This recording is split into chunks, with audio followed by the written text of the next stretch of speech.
We were doing chapter number 5.1 का general बनाने को बोला था। 5.1 में हमने करना है कि अभी आपको prepare the T accounts of the trade receivables. Question में कहता है कि ट्रेड रिसीवेबल्स के टी अकाउंट बना दें। This is question 5.1।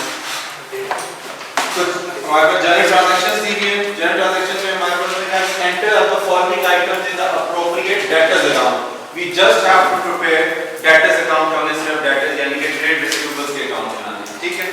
In general transactions हमें बहुत सारे अकाउंट्स बनाने होते हैं जो कि चैप्टर नंबर 6 में हमें हर जो अकाउंट आ रहा होता है उसका टी अकाउंट बनाना होता है। लेकिन in this question just as a starter आपको उसने पूछा कि जी आप हमें ट्रेड रिसीवेबल्स के सिर्फ अकाउंट्स बना के दीजिए, ठीक है। अब होमवर्क में आपको दिया था कि जनरल इसका बनाएंगे। जनरल ट्रांजैक्शंस हमारे पास ऑलरेडी अवेलेबल है। ये जनरल ट्रांजैक्शंस हैं 5.1 की। B line is being debited, G is being debited and T is being debited from the sales। ये जनरल बना के लाए हम लोग। यस सर, ठीक है। अब ये जनरल हमारे पास अवेलेबल है। ये ट्रांजैक्शंस दी हुई हैं। F स्टार डेबिट हो रहा है, सेल्स हमेशा क्रेडिट होती है एंड ट्रेड रिसीवेबल्स डेबिट होते हैं। फिर उसके बाद रिटर्न इनवर्ड्स हमारे पास है। Return inwards is being debited, ठीक है। Transaction number 10 return inwards from B line या पहली ट्रांजैक्शन से देख लेते हैं sales on credit from B, G and T। तो हमारे पास क्या ट्रांजैक्शन बन जाएगी? Transaction B line is being debited, G is being debited and T is being debited। ये सारे डेबिट होंगे and it will B credit side. Credit side पे आता है हमारे पास सेल्स। इसका टोटल लिख लेंगे सेल्स में। सेकंड ट्रांजैक्शन में हमारे पास उसने क्या कहा? सेल्स हो रही है हमारे पास किसको? Sales on credit F start and B line। तो F start and B line debit हो जाएंगे और सेल्स क्रेडिट हो जाएंगी। ये ट्रांजैक्शन आएगी F start debit, B line debit and sales credit, ठीक है। फिर उसके बाद नेक्स्ट ट्रांजैक्शन है 10 return inwards from B and T यानी कि हमें रिटर्न इनवर्ड्स नहीं है। Return inwards are always debit. Return inwards are always debit और जो भी हमारा कस्टमर है B line और T पे ये दोनों क्रेडिट हो जाएंगे। ट्रांजैक्शंस में इसी तरह मैंने रिकॉर्ड किया हुआ return inwards B line debit and T पे क्रेडिट हो जाएंगे दोनों। फिर नेक्स्ट ट्रांजैक्शन हमारे पास आ जाएगी dated 18 G paid us by check when our customers pays us, ठीक है। our bank account increases, asset increases, it is debited and G is credited। asset है हमारा ट्रेड रिसीवेबल्स है लेकिन जब वो पैसे देगा उसका बैलेंस इंक्रीज करेगा तो हमारे पास क्रेडिट हो जाएगा, ठीक है। तो क्या ट्रांजैक्शन बन जाएगी? Bank debit and G credit. वो इसी तरह हमने रिकॉर्ड की है bank debit and G credit. Hopefully नजर आ रहा है सबको, ठीक है। देन इस ट्रांजैक्शन डेटेड 20th उसमें क्या हो रहा है? T paid us 351 by check। T ने हमें 351 by check पे किया मींस बैंक हमारा एसेट इंक्रीज करेगा, डेबिट होगा and T is our trade receivables हमें पेमेंट करेगा तो it will be decrease and it is credited. तो हमारे पास बैंक डेबिट, ठीक है, bank debit and T account on dated 20th bank debit and T credit हो जाएगा, ठीक है। देन हमारे पास नेक्स्ट ट्रांजैक्शन आ जाती है डेटेड 24th। अब उसमें हमने क्या करना है? B line paid us 500 by cash। B line is another trade receivable who is paying us in the form of cash। so cash is our asset, increase करेगा तो डेबिट होगा, कैश डेबिट हो जाएगा और B line क्रेडिट हो जाएगा। तो हमारे पास ये ट्रांजैक्शन हमने रिकॉर्ड की cash debit and B line credit हो गया, ठीक है। एंड लास्ट वन इज ये जस्ट रिवाइज करा रहा हूं बिकॉज़ होमवर्क में आपको दिया था अगर किसी को ट्रांजैक्शन में मिस्टेक है तो उसको करेक्ट करेगा फिर हम नेक्स्ट स्टेप पे जाएंगे। Last one is sales on credit to F start. हमने F स्टार्ट पर सेल्स किए हैं। Sales are always credit, F start is our trade receivables. तो ट्रेड रिसीवेबल्स डेबिट हो जाएंगे एंड सेल्स क्रेडिट, ठीक है। यहां तक कोई क्वेश्चन किसी का? ये हमारा जनरल प्रिपेयर हो गया। नाउ आफ्टर प्रिपेयरिंग जनरल हमारे पास सब एक इसको कहते हैं अकाउंटिंग ट्रेड। अकाउंटिंग ट्रेड क्या? सबसे पहले we studied different definitions of assets, capital, liabilities, expense and income. उनकी डेफिनेशंस पढ़ी। देन उसके बाद we learn how to identify that. हमने उनको आइडेंटिफाई करना सीखा। देन हमने उसके बाद उनके इंक्रीज डिक्रीज होने को देखा कि यार कैसे एसेट्स इंक्रीज करेंगे, डेबिट डिक्रीज करेंगे। फिर उनको कन्वर्ट किया डेबिट्स एंड क्रेडिट्स के अंदर, ठीक है। देन जर्नल प्रिपेयर करना शुरू किया। ऐसे ही journal after preparing journal we have to transfer all these transactions into ledger accounts या टी अकाउंट्स में ट्रांसफर करेंगे। इसमें लेजर अकाउंट्स या टी अकाउंट्स में ट्रांसफर करेंगे and it is very simple. Just थोड़ा सा कंसंट्रेट करना है, हमें वो क्लियर हो जाएगा। और वही जो आज का हमारा टारगेट है, we have to learn how to transfer these transactions into T accounts and then how you will going to balance out, ठीक है। अब उसने क्वेश्चन में कहा था कि सिर्फ और सिर्फ we have to prepare the accounts of trade receivables. So there are how many trade receivables? B flying है हमारे पास, जी है, टी फे है, एक ट्रेड रिसीवेबल्स और एक एफ स्टार्ट है। तो 4 ट्रेड रिसीवेबल्स यानी कि 4 बंदे जिनका अकाउंट हमने बनाया, ठीक है। अदरवाइज हमारे पास सेल्स का अकाउंट भी है, रिटर्न इनपुट्स भी है, बैंक भी है, कैश भी है, बट क्वेश्चन नहीं कह रहा कि उनका अकाउंट बनाए। To start with will be only preparing the accounts of trade receivables. तो सबसे पहले हम अकाउंट ओपन करते हैं किसका, बी फ्लाइंग का अकाउंट ओपन करते हैं। जिसका भी अकाउंट ओपन होगा we will be only opening account of one person one time, we will not duplicate it। ये नहीं होगा कि एक बंदे की जब दोबारा ट्रांजैक्शन आ जाएगी तो उसके लिए नया अकाउंट ओपन नहीं करेंगे, उसी अकाउंट में उसकी सारी ट्रांजैक्शन को ट्रांसफर करेंगे। तो first will be opening the account of B flying. सबसे पहले हम बी फ्लाइंग का अकाउंट बनाएंगे, ठीक है। इसको हम टी अकाउंट बोलते हैं because it is prepared in the form of a T. How are you? Just an announcement. Is this AS sitting? Yeah. Okay. We are having a welcome party on 10th, Monday. We are taking you somewhere else. Venue is some other place. Registration is 1,000 rupees. Everyone must attend. Yes. Okay. Bring the amount tomorrow. I'll collect during your classes. So you must bring it tomorrow. And who has to submit me the documents? किसने अभी तक नहीं किए मुझे document submit? और बेटा please let it be the last day. Sir मैंने आज बिजनेस से बच्चों को उठा दिया था, मतलब जिनके थोड़े थे, तो यहाँ से तो ये मास्टर ठीक है मैं भेज दूँ। हाँ house fees mandatory and documents. Okay sir welcome party से कल क्लास में ये ना okay B flying account prepare करेंगे। टी अकाउंट कैसे बनेगा, हमारे पास debit side, left hand side is your debit side, left hand side is your debit side and right hand side is your credit side। left hand side is your debit side and right hand side is your credit side। इसको क्या बोलते हैं, T account? इसको T account. एक इसमें एक और थोड़ी सी डेवलपमेंट है, उसको हम लेजर अकाउंट बोलते हैं, लेकिन वो बनता इसी प्रिंसिपल पे है, सिर्फ उसमें लाइन ज्यादा होती है। वो नेक्स्ट एक्सरसाइज में जस्ट सिंपली हमने टी अकाउंट बनाया, छोटे बात है। अब डेबिट साइड हमारे पास लेफ्ट हैंड साइड है, क्रेडिट साइड हमारे पास राइट हैंड साइड है, एंड डेट लिखेंगे और अमाउंट लिखेंगे, ठीक है। इसी तरह हर बंदे का हम अकाउंट ओपन कर लेते हैं। पहले सबसे पहले बी फ्लाइंग का, ठीक है, then is G,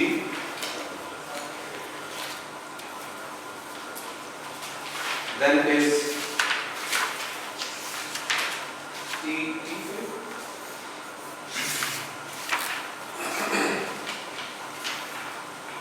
then is T फे,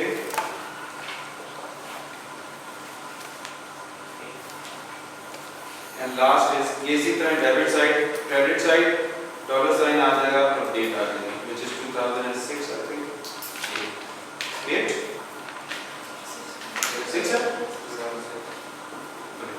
फिर हमारे पास यहाँ पे 2006 आ जाएगा, dollar sign 2006 dollar sign, and last one is F start,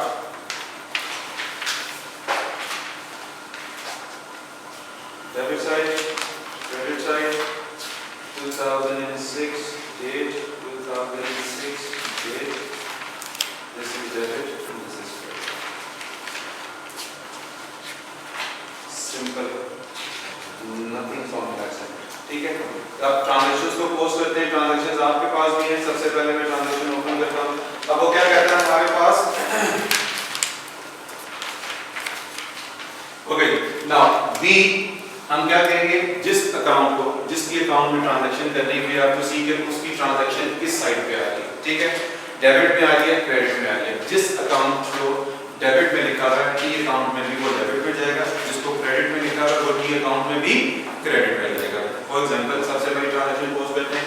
B क्या हो रहा है यहाँ पे, B is being debited, B is being debited because of sales. B debit हो रहा है किसकी वजह से, सेल्स की वजह से। अब B का अकाउंट हम ओपन करेंगे, B का अकाउंट हम ओपन करेंगे, B is being debited because of sales, B is being debited because of sales, amount आ जाएगी 8/10 and it is dated May 1st, ठीक है। B is being debited because of sales। अब second account हमारे पास किसका, G का। G क्या हो रहा है हमारे पास, G is being debited because of sales, G is being debited because of sales। अब G का अकाउंट है हमारे पास, वही प्रिंसिपल्स हैं। G क्या हो रहा है, डेबिट हो रहा है किसकी वजह से, सेल्स की वजह से। G is being debited because of sales यहाँ पे हम लिख देंगे सेल्स में फर्स्ट अमाउंट कितनी है,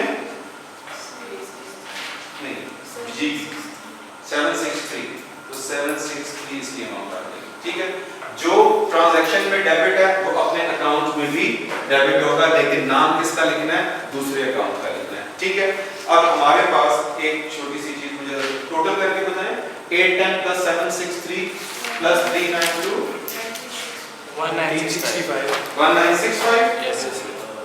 ओके जी 1965।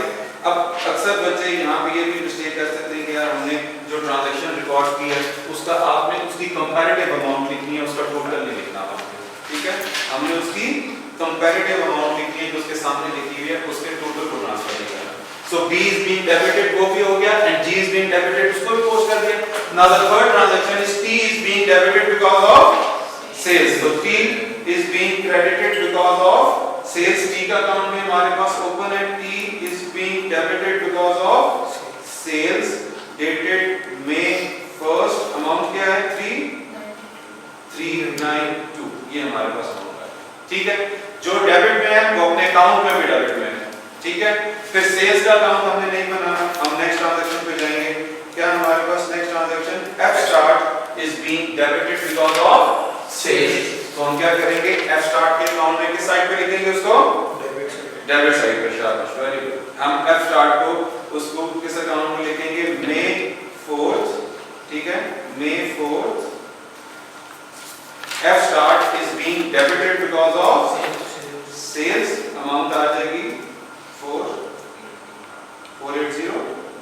ठीक है, सेल्स डेबिट होगी हमारे पास, F start is being debited because of sales, और अमाउंट किसकी लिखनी है, जिस अकाउंट में ट्रांसफर कर रहे हैं उसकी कंपैरेटिव अमाउंट जो उसके सामने है। Then is your B fine again आ रहा है, B is being debited because of sales, तो B के अकाउंट ऑलरेडी हमारे पास ओपन है, B का अकाउंट ऑलरेडी हमारे पास ओपन है, हम उसी अकाउंट में दोबारा इसकी ट्रांजैक्शन कर देंगे।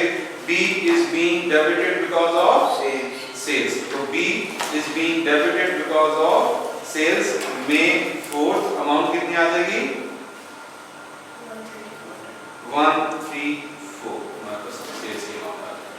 ठीक है, अगर एक ही बंदे की दो ट्रांजैक्शन है, 3 है, 4 है, 5 है, वो उसके अपने पर्सनल अकाउंट में जाएगी, किसी और के अकाउंट में नहीं जाएगी।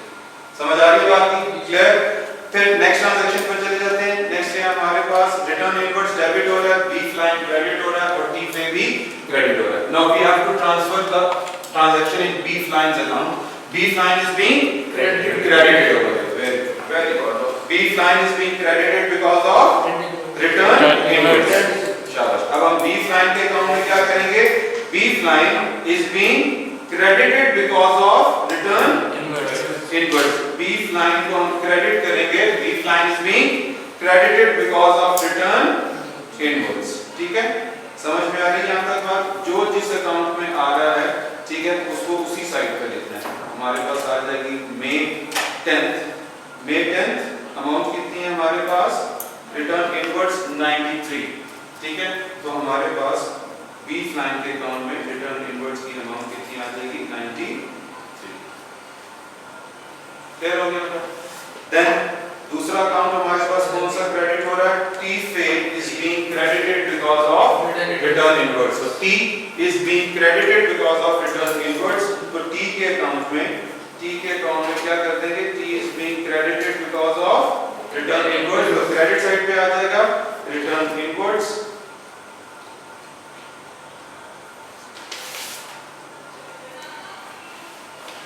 अमाउंट कितनी आ जाएगी 41। चलो नेक्स्ट हमारे पास ट्रांजैक्शन आ जाती है। ठीक है, किसकी है, बैंक डेबिट हो रहा है और G क्रेडिट हो रहा है।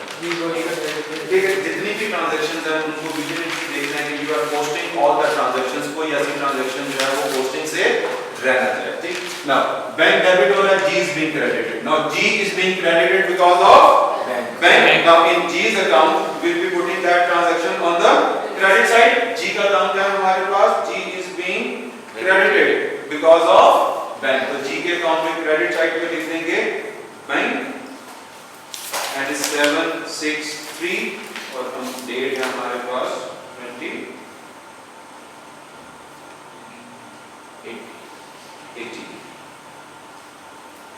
dated 18. You are clear हो रही बात? Yes, sir. After that, next transaction which is the bank debitor again and T is being credited. Now we have to transfer this transaction in T's account. So T is being credited because of bank. ठीक है? T is being credited because of bank. T का account हमारे पास है. T is being credited because of bank. यहाँ पे आ जाएगा bank. May 20th. Amount कितनी आ जाएगी? 351 आ जाएगी. ठीक है जी, क्लियर? देन लास्ट ट्रांजैक्शन है, सो कैश डेबिट हो रहा है, बी फ्लाइंग क्रेडिट हो रहा है. सो बी फ्लाइंग के अकाउंट में ट्रांसफर करेंगे. बी इज बीइंग, अब हम कैश के अकाउंट में क्यों ट्रांसफर नहीं कर रहे? बिकॉज़ इस क्वेश्चन में कैश का अकाउंट बनाने को नहीं बोला. नेक्स्ट क्वेश्चन, नेक्स्ट चैप्टर से ये सारी चीजें आएंगी. So B is being credited because of cash. B is being credited because of cash. B का अकाउंट ऑलरेडी हमारे पास है. B is being credited because of cash. Amount 500 आ जाएगी and it is dated 24. Yes, sir.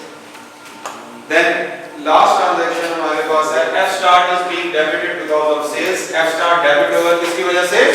Sales की वजह से. So F start is being debited because of sales. तो F start account हमारे पास already open है. F start का account already हमारे पास open है. तो F start is being debited. तो उसकी डेबिट साइड पे लिखेंगे, क्या लिखेंगे? Sales. Yes. And amount will be 240 and it is May 31. ठीक है, सारी ट्रांजैक्शंस पोस्ट होगी. ठीक है, कोई क्वेश्चन किसी का? तो मसला सर इसके लिए पहले जर्नल बनाना पड़ेगा. इसके लिए जर्नल तो पहले. ठीक है, जर्नल बनाया और टी अकाउंट्स पोस्टिंग समझ आ गया. तो नेक्स्ट स्टेप पे चलेंगे. चले जी सर, जो अमाउंट होती है वो सिर्फ सिंगल लिखते हैं ना, वो टोटल तो नहीं लिखते ना? जी, जो उसकी कंपैरेटिव जो उस अकाउंट की अमाउंट है वो लिखेंगे, टोटल नहीं डालेंगे. यहां तक क्लियर हो गया? After transferring all the transactions in the relevant T accounts we have to balance the account. We have to balance the account. हमने अकाउंट को बैलेंस करना है. अब अकाउंट को बैलेंस कैसे करेंगे? Now the point over here is कि हमने ये देखना है कि जो भी अकाउंट हमारे सामने आ रहा है, which type of account is it. ठीक है, और हमने उसको कैसे बैलेंस करना है. इसमें की क्या है, की पॉइंट क्या है? Remember this thing that the nature of the account, जिस अकाउंट की जो नेचर होगी उसकी वही साइड पड़ेगी. ठीक है, जिस अकाउंट की जो नेचर होगी उसकी वही साइड पड़ी होगी. फॉर एग्जांपल एसेट है, एसेट ओरिजिनली क्या होते हैं? डेबिट होते हैं. तो उसकी कौन सी साइड पड़ी होगी? Debit side. लायबिलिटीज क्रेडिट होती हैं. किसी भी लायबिलिटी का अकाउंट होगा वो क्या होगा? क्रेडिट होगा. इनकम, किसी भी किस्म की इनकम होगी उसकी क्रेडिट, वो नेचर उसकी क्रेडिट है, ओरिजिनली क्रेडिट है, उसकी क्रेडिट साइड पड़ी होगी.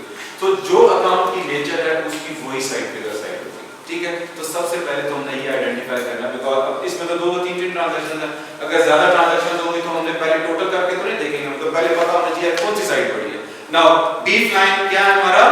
Trade receivable. कैसे पता चलेगा यार? ये बंदा, दो बंदे हमारे पास होते हैं, एक ट्रेड रिसीवेबल्स होते हैं और एक ट्रेड पेएबल्स होते हैं. अब हमें कैसे पता चलेगा ये बंदा ट्रेड रिसीवेबल है या ट्रेड पेएबल है? हम उसकी ट्रांजैक्शन से देख के उसको क्लियर आइडेंटिफाई कर लेते हैं. For example, if we are selling something to a person, he is our trade receivable. He is our trade receivables. If we are purchasing from some person, so he is our trade payables. वो मेरा trade payable होगा क्योंकि मैं ऐसे खरीद रहा हूँ. If I am selling something तो वो मेरा trade receivable होगा. अब ये trade receivables हैं, assets हैं, तो उनकी कौन सी साइड पड़ी होगी? Obviously debit साइड पड़ी होगी. अब इसको क्या प्रोसीजर करना है? From now onwards आपको कैलकुलेटर वाले के पास अपना अपना होना चाहिए. ठीक है? Now हम दोनों की साइड को टोटल कर लेंगे. Bigger side जो आइडेंटिफाई होगी, इसकी बिगर साइड डेबिट साइड होगी, हम उसका टोटल करेंगे. कितना आ जाएगा? 944. तो bigger total on both the sides. क्या चीज? Bigger total on both the sides. Bigger total को दोनों तरफ लिखेंगे. ठीक है?